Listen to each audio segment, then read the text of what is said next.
Now, build the it. main story, though, is about Harry Macklowe. The main story is about Harry Macklowe, yes. And how should we think about him? I think Harry Macklowe is a sort of tragic Shakespearean character, a bit like King Lear. And for those who don't know the story, tell everybody just for... Okay, so Harry Macklowe comes from nothing, arrives in New York, uses leverage to try and amass a real estate portfolio, is successful but leaves a stench in his wake. You know, there are buildings in the 1980s that get knocked down in the middle of the night, the gas is still on. Banks are wary of doing, certain banks are wary of doing business of him.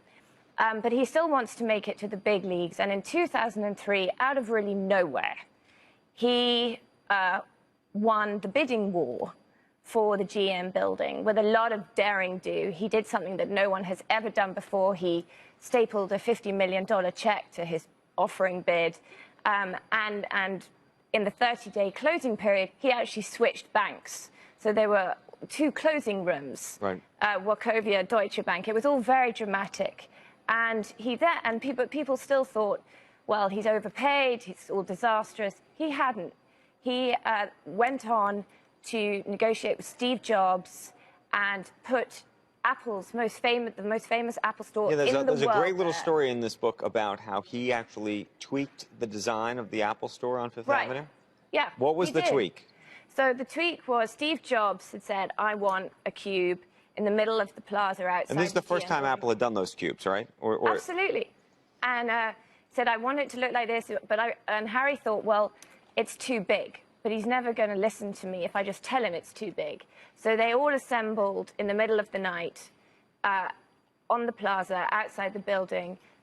They looked at Steve Jobs' model, and they went, oh, it's too big. And Harry said, aha, wait a moment. And like a magician, knocked down the bigger model, and inside there was a smaller 30-foot model.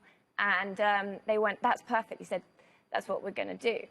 And, you know, those were the golden days. And I call it paradise in the book. And he was riding high, and he created $1 billion worth of value. And then the financial crisis came. Well, more than that. Then he made a very risky bet on equity office properties. Right.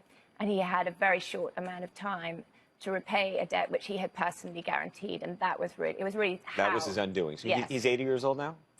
He's 80 years old, but the reason he's a tragic figure is that his family then made him sell. He would have still tried to hold on to the building, still somehow, but his family, to whom he'd given a lot of money and assets, made him quit.